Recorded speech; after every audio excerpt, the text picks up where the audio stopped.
Assalamualaikum warahmatullahi wabarakatuh. Selamat pagi teman-teman. Ini topik bahasan kita. Kita akan bahas dulu konsep dan grafik dari dua pasar ini sebelum melihat contoh perhitungannya. Di video ini kita akan bahas konsep monopolistic competition, oligopolistic market, dan game theory. Akan ada persamaan tapi tidak sampai ke perhitungan. Jadi contoh-contoh perhitungan akan disampaikan di video selanjutnya dan dilatih pengerjaannya di penugasan kelompok. Sebelum kita membahas lebih detail tentang pasar monopolistik dan oligopoli, ada baiknya kita melihat sedikit perbandingan karakteristik dari jenis-jenis pasar yang ada, sekalian review. Sebelumnya kita sudah belajar dua kutub di pasar output, yaitu pasar kompetitif dan pasar monopoli. Pasar monopolistik dan oligopoli ada di antara keduanya. Sifat pasar monopolistik condong ke kompetitif, sementara oligopoli condong ke monopoli. Nah, seperti bisa dilihat di tabel ini, kita bisa melihat perbedaan-perbedaan dari setiap pasar berdasarkan aspek-aspek seperti kemudahan entry atau exit, barrier to entry, tingkat homogenitas atau keunikan produk yang dijual, kekuatan pasar, hingga bentuk persaingan. Semakin ke kanan, entry dan exit semakin sulit, barrier to entry semakin tinggi, barang semakin unik bukan homogen, dan kekuatan pasar semakin signifikan. Karakteristik ini menyebabkan perilaku perusahaan yang berbeda. Kita lihat produk-produk berbeda di sini. Mie instan, air kemasan, dan sampo. Di setiap produk kita temukan merek-merek yang berbeda-beda. Jadi produknya kita katakan terdiferensiasi. Inilah ciri utama dari pasar monopolistik. Dengan diferensiasi, masing-masing perusahaan menjadi monopolis atas brandnya. Indomie ya hanya diproduksi oleh Indofood. Begitu juga mie sedap, hanya Wings yang produksi. Mereka monopolis atas produknya. Masing-masing menghadapi demand sendiri-sendiri sesuai dengan pangsa pasar yang mereka dapatkan. Ingat ya, demand sesuai dengan pangsa pasar yang mereka dapatkan. Baik Indofood maupun Wings bukanlah monopolis di pasar mie keseluruhan.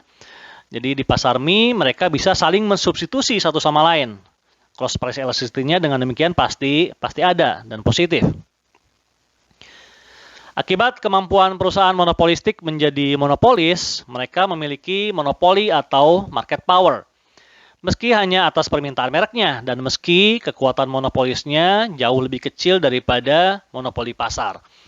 Dengan demikian, penetapan output dan harga di pasar monopolistik secara teknis tidak berbeda dengan di pasar monopoli. Lihatlah dua gambar ini. Kita familiar dengan gambar ini tentu saja. Di kedua gambar, output ditetapkan saat MR sama dengan MC dan P ditentukan pada tingkat output optimal tersebut. Apa yang membedakan? Betul, yang membedakan adalah kemiringan kurva yang memperlihatkan sensitivitas atau elastisitas permintaan terhadap harga. Kurva permintaan di perusahaan di pasar monopolistik lebih elastis dari perusahaan monopolis. Jadi, gambar yang pertama. Ingat, perusahaan di pasar monopolistik bukanlah monopolis dari seluruh output, tapi hanya monopolis dari brandnya. Indomie atau mie sedap bukanlah monopolis di pasar mie. Jadi di pasar mie sendiri mereka masih bersaing satu sama lain dan bisa saling mensubstitusi. Oleh karena itu, permintaan mereka lebih sensitif terhadap harga. Jika harga di set terlalu tinggi, konsumen akan mudah beralih ke perusahaan kompetitor. Market power juga bisa dilihat bedanya di sini. Selisih P-MC di pasar monopoli tentunya lebih besar daripada selisih yang sama di pasar monopolistik. Sekarang terkait dengan entry exit, kemiripan pasar monopolistik adalah dengan pasar kompetitif. Insentif perusahaan untuk entry exit adalah keberadaan economic profit. Seperti di pasar kompetitif dalam jangka pendek, positif economic profit menarik kompetitor untuk masuk ke dalam pasar. Dengan economic profit yang positif, artinya keuntungan yang diraih di dalam pasar lebih besar dari opportunity cost atau keuntungan terbesar yang mungkin diraih di luar pasar. Jika kita gambarkan, kondisi tersebut bisa dilihat di sini. QSR ditetapkan atau Kisotran ditetapkan saat MR sama dengan MC. Pada tingkat output ini, P lebih tinggi dari AC. Karena revenue adalah P kali Q dan cost adalah AC dikali Q yang sama, maka persegi warna kuning ini adalah positif profit dari perusahaan. Positif profit ini yang mendorong masuknya entry ke dalam pasar. Apa yang terjadi setelah muncul banyak entry? Pangsa perusahaan akan tergerus. Konsumen sekarang punya opsi merek produk yang lebih banyak. Akibatnya, demand perusahaan turun atau jadi lebih rendah seperti di gambar kedua ini. Kondisi ini akan terus terjadi hingga pada jangka panjang seperti di pasar kompetitif. Dengan semakin banyak dan kompetitifnya perusahaan yang bertahan di pasar adalah perusahaan yang menghasilkan zero economic profit. Seperti terlihat di gambar kedua ini, pergeseran demand menyebabkan MR sama dengan MC terjadi pada tingkat output yang lebih rendah di KLR atau key long run. Harga juga lebih rendah di PLR dan harga sekarang tak lagi di atas AC tapi sama dengan AC. Oleh karenanya terjadilah zero economic profit seperti di pasar kompetitif. Revenue P kali Q ini sama dengan cost atau AC kali Q, luas persegi panjang yang sama.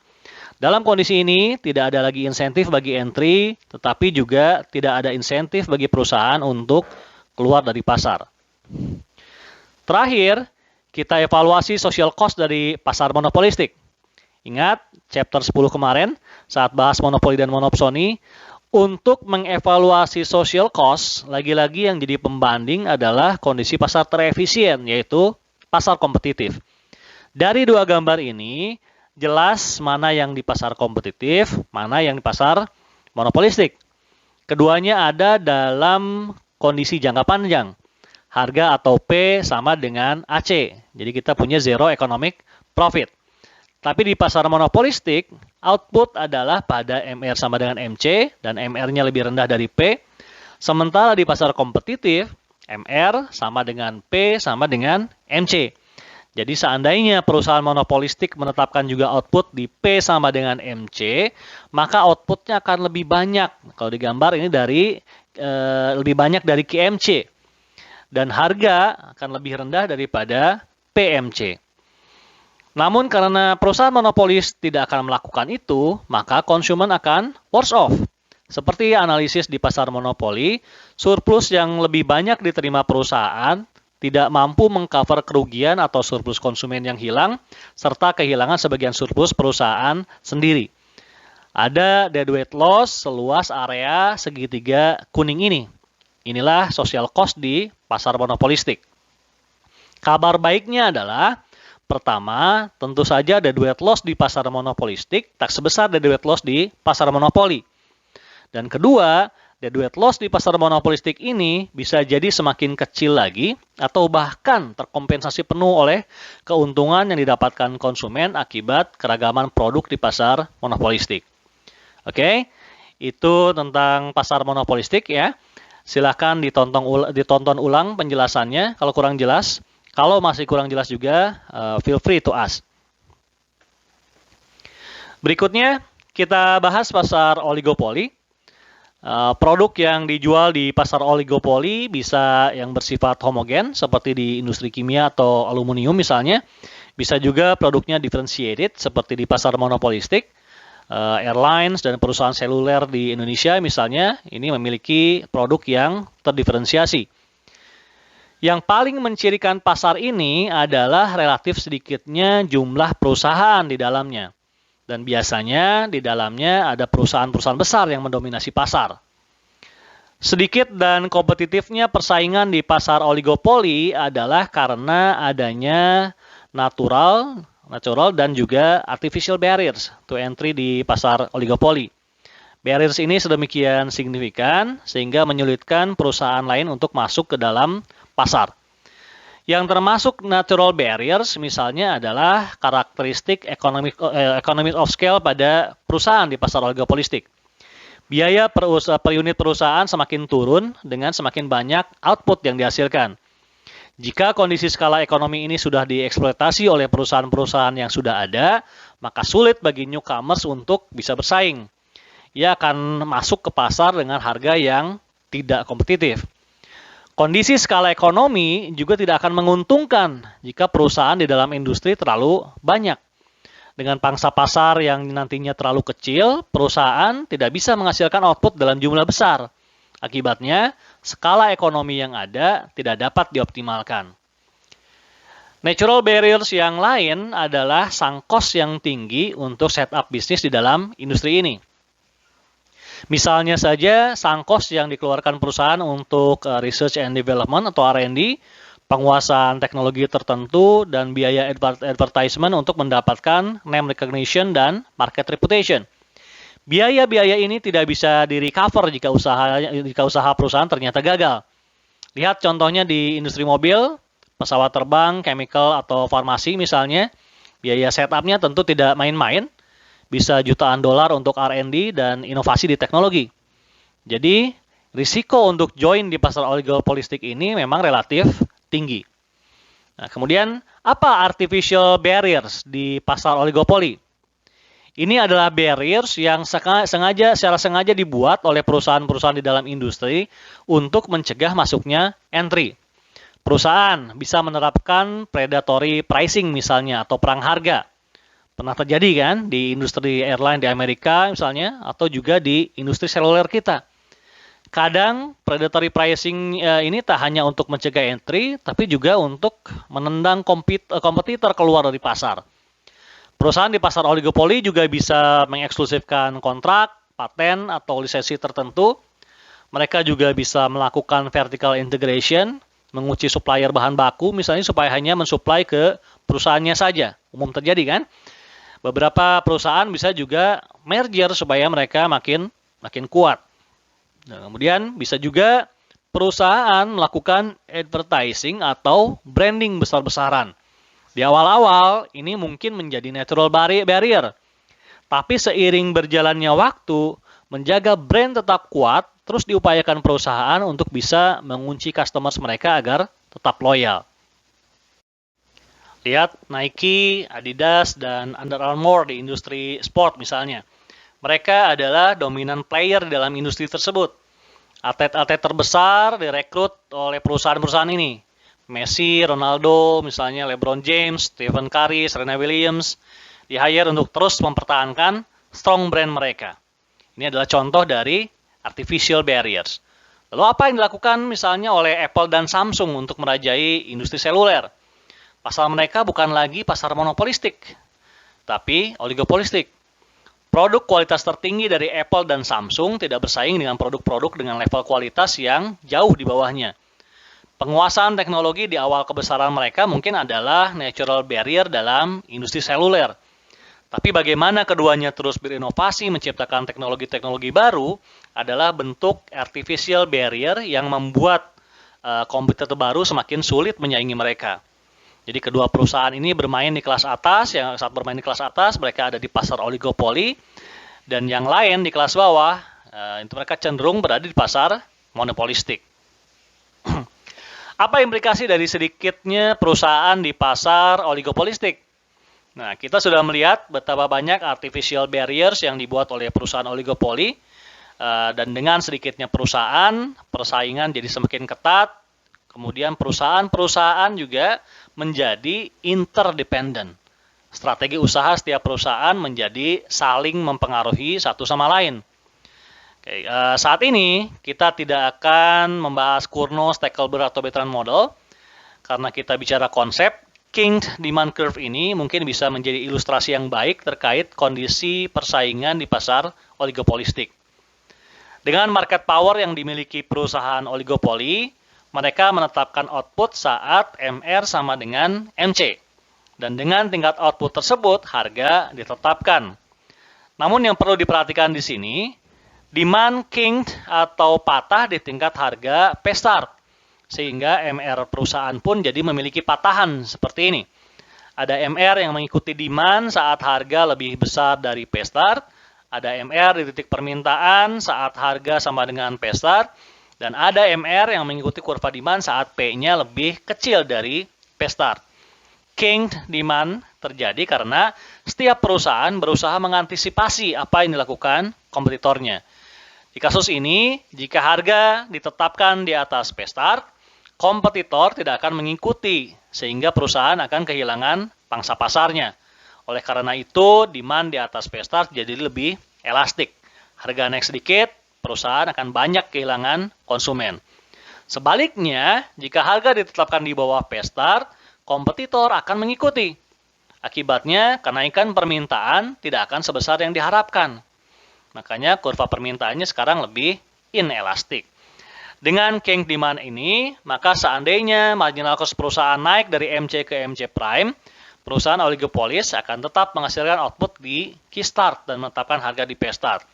Interdependensi antara perusahaan di pasar oligopoli mengantarkan kita kepada pembahasan mengenai game teori dan kompetitif strategi.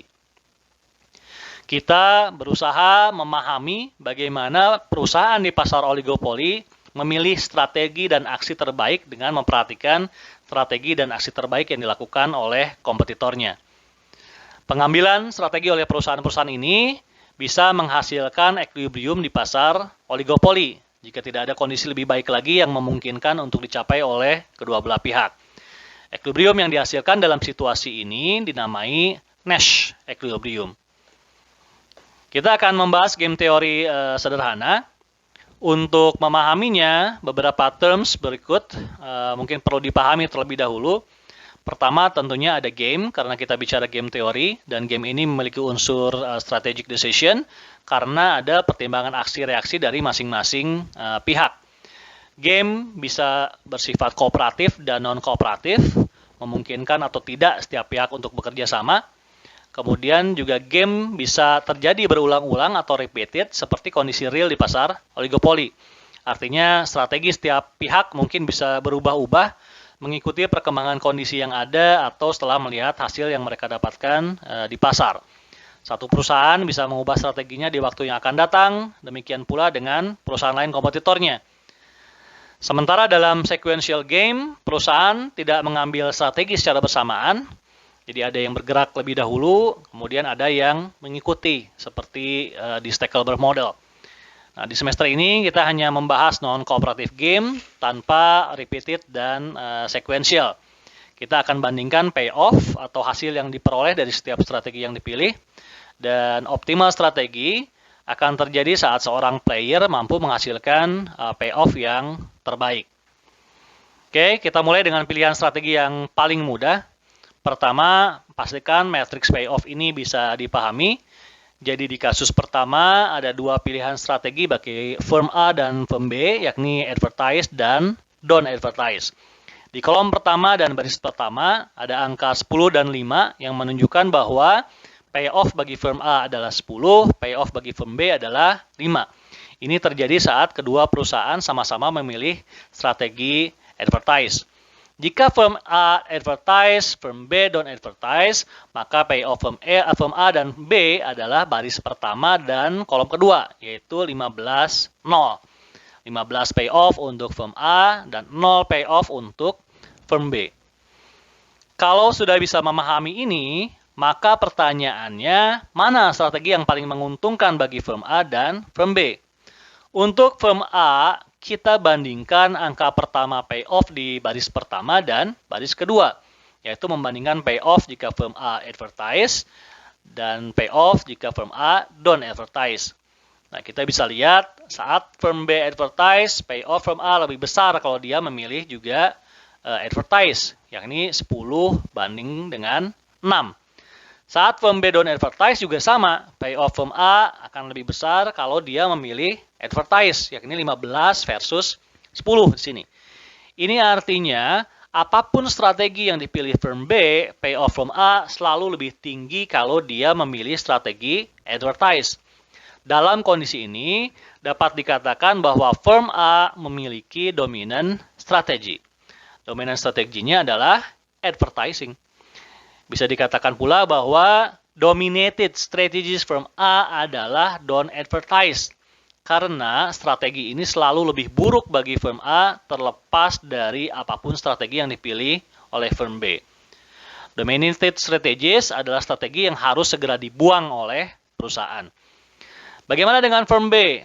Untuk firm B, kita bandingkan angka kedua dalam payoff kolom pertama dengan kolom kedua. Jadi 5 versus 0 dan 8 versus 2. Terlihat firm B juga ternyata memiliki dominan strategi di advertising dan dominated strategi di don't advertise. Apapun yang dilakukan firm A, payoff firm B selalu lebih tinggi kalau dia memilih strategi advertise. Karena keduanya memiliki dominan strategi, maka equilibrium bisa dipastikan akan di strategi advertise.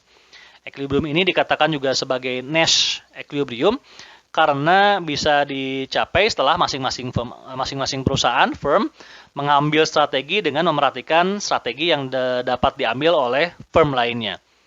Menjadi equilibrium juga karena dari kondisi ini tak ada kemungkinan lain yang dapat menguntungkan masing-masing perusahaan. Firm A misalnya tidak mungkin memilih strategi don't advertise, begitu pula dengan firm B. Bagaimana dengan kasus yang kedua? Di kasus kedua, firm A tidak memiliki dominan strategi.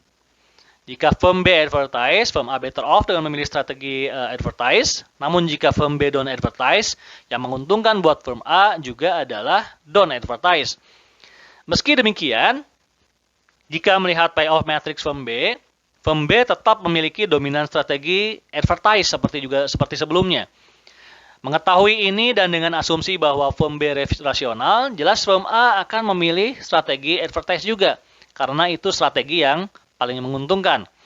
Maka Nash equilibrium lagi-lagi akan terjadi di pilihan strategi advertise. Di kasus ketiga, ini saya hanya ingin menunjukkan bahwa untuk situasi yang lebih kompleks, mengetahui dominated strategy bisa berguna. Di kasus ini, ada 3 pilihan strategi untuk pria bertopi. Karena expected payoff strategi 2 selalu lebih rendah dari yang lain, maka sebaiknya strategi ini langsung dicoret. Jadi kemungkinan strategi yang bisa dipilih jadinya tinggal strategi 1 dan strategi 3. Jadi dalam game teori, langkah pertama untuk menetapkan strategi yang optimal adalah dengan mengidentifikasi ada tidaknya dominan strategi dari minimal salah satu pemain.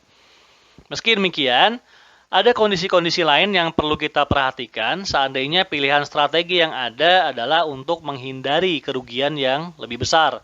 Dengan kata lain, kita ingin mencari strategi yang memberikan kerugian paling minimal. Strategi ini disebut sebagai maximin strategi. Bisa dilihat di contoh sekarang terkait pilihan perusahaan untuk investasi atau tidak. Jadi firm 1 di sini tidak memiliki dominan strategi, sementara firm 2 dominan strateginya adalah invest.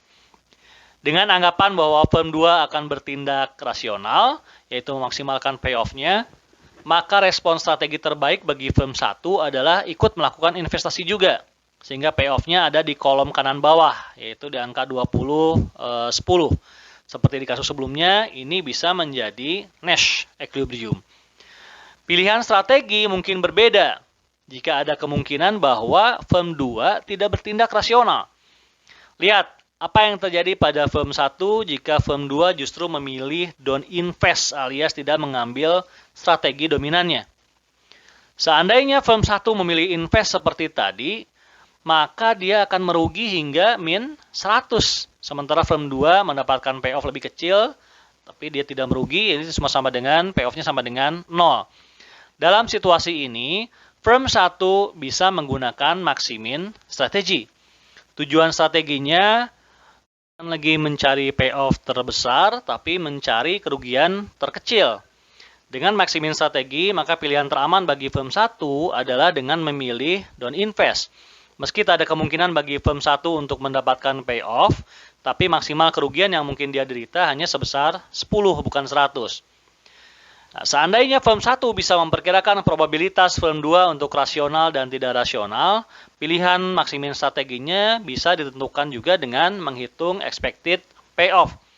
Misalnya, probabilitas firm 2 tidak rasional adalah 40%, maka expected payoff strategi invest bagi firm 1 adalah min 100 dikalikan probabilitasnya itu 40% ditambah dengan 20 kali 60% sama dengan min 36. Sementara jika don't invest, expected payoff-nya adalah 0 dikali 40% probabilitasnya dikurangi dengan 10 kali 60% sama dengan min 6. Karena ekspektasi kerugian strategi don't invest lebih kecil, maka firm A di kasus ini sebaiknya memilih don't invest. Bagaimana jika probabilitas firm 2 tidak rasional itu kecil, misalnya hanya 10%? Dengan perhitungan yang sama, kita akan mendapatkan perbandingan seperti ini. Invest min 10 tambah 18 sama dengan 8. Sementara don't invest 0 tambah min 9 sama dengan min 9. Nah, dalam situasi ini maksimin strategi adalah yang optimal. Dalam situasi maksimin strategi yang optimal adalah invest. Di kasus apa lagi strategi maksimin bisa dipergunakan? Kasus yang paling terkenal dalam game teori adalah kasus prisoner's dilemma. Dua tawanan diinterogasi di sel yang berbeda untuk memberikan pengakuan atas kejahatannya. Nah, payoff-nya seperti yang terlihat di gambar kedua ini. Tentunya kedua tawanan mengharapkan payoff terbaik berupa hukuman yang paling ringan atau bahkan bebas dari tuduhan kejahatan. Dari matriks ini bisa terlihat bahwa maksimin strategis kedua tawanan adalah dominan strategis, yaitu untuk sama-sama mengaku atau confess. Strategi ini adalah Nash equilibrium.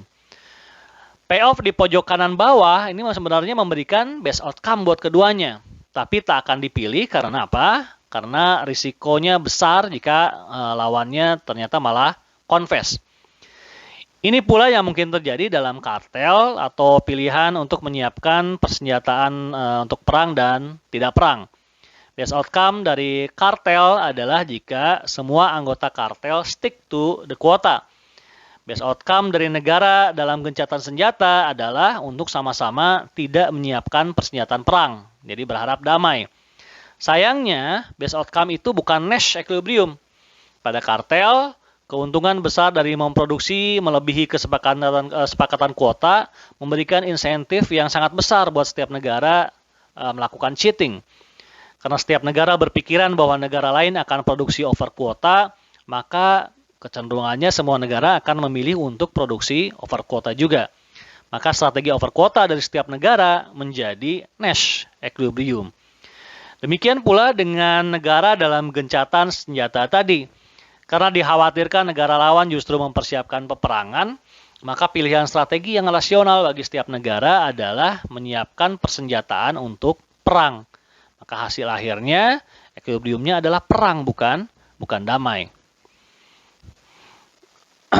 Strategi-strategi yang sudah kita bahas sebelumnya adalah pure strategis, yaitu setiap pemain membuat satu pilihan strategi yang spesifik. Dalam beberapa kasus tertentu sebenarnya ada pilihan strategi lain, yaitu mixed strategy, di mana pada mixed strategies ini pilihan dibuat secara random berdasarkan set probabilitas dari setiap pilihan strategi. Kita akan bahas ini di lain waktu ya, kalau masih ada kesempatan. Pembahasan kita sekarang dicukupkan sampai di sini. Setelah ini kita akan bahas model-model persaingan oligopoli dan ilustrasi teknis perhitungan di dalamnya. Terima kasih atas perhatiannya. Salam.